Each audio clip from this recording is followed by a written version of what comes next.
and welcome back to Channel 98 Take Action News with Nicole Carty, where every week we bring you what you need to be informed and get involved. This week we're going to focus on the crisis in Syria. Let's jump in. Syria's been involved in a messy, complicated civil war for a number of years now, and the violence is escalating. A few weeks ago, the world was rocked by deeply unsettling images of civilians, many of them children, massacred by chemical weapons. And right now, President Obama is seeking congressional approval for military airstrikes in Syria. The conventional wisdom on cable news is either we use our military force to launch strikes within Syria, or we do nothing at all. But that conventional wisdom tends to destabilize entire regions of the world for generations and land us in expensive, drawn-out occupations of other countries that never seem to end. Looking at you, Iraq and Afghanistan. And actually, under international law, in this case, it's illegal for the United States to go it alone in bombing Syria. So, let's look at some of many of the alternatives to the United States bombing yet another country.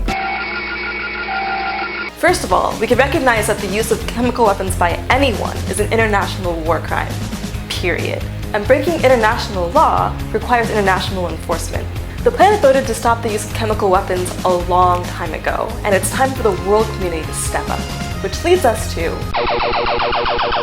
we can send international human rights monitors to Syria to relay back information on war crimes. Let's really put the heat on whomever is responsible for using those chemical weapons and bring them to justice at The Hague, an international criminal court. And while we're at that, it would be great if the United States actually joined the International Criminal Court. Don't take your guns to town. The United States can move urgently towards a ceasefire in Syria. We can work with Russia to promote an arms embargo and secure the chemical weapons in the region. Let's solve this peacefully with the international community. To paraphrase Martin Luther King Jr., the ultimate weakness of violence is that it is a descending spiral begetting the very thing it seeks to destroy. Instead of diminishing evil, it multiplies it. Let's try to remember that. That's it for this week, and because we can't cover everything in 2 minutes, here's a bunch of other stuff that happened this week. Just Google it. You'll be a better person for it. Much of this week's show is drawn from Phyllis Bennis' piece, There is No Military Solution for Syria. Find it and other citations in the description below.